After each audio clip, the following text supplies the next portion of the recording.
عسى ربنا أن يبدلنا خيرا منها ጌታችን ከሷ የተሻለ ሊለውጠን ይከጀላል። በዚህ አንቀጽ ያጣኸውን በማሰብ የምትጸጸትበትን ውስጣዊ እሳት አጥፋበት።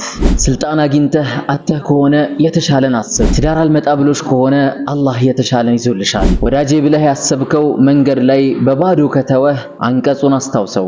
ትዳር ውስጥ ገብተህ ወይም ገብተሽ ያ ትዳር አልሳካ ብሎ ከፈረሰ ይህን አንቀጽ አስታውሰው። ሀብትን አግኝተህ ካጣህ አላህ የተሻለ አለው። በሽታ እያሰቃየህ ከሆነ እህቴ አንቺን በሽታ እያሰቃየሽ ከሆነ ነገ አዲስ ቀን አለ። በብቸኝነት እየተሰቃየህ ከሆነ ከጓደኞች ሁሉ የተሻለ የሆነው አላህ አንተ ጋር አለ።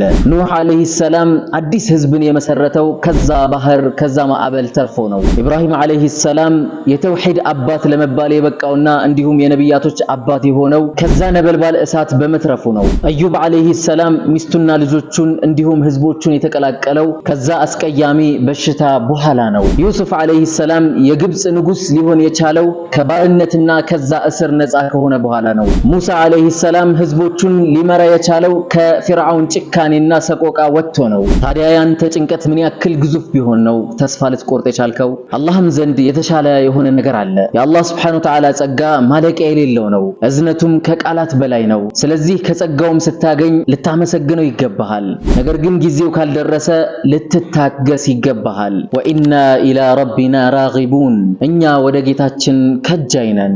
ሰላሙ አለይኩም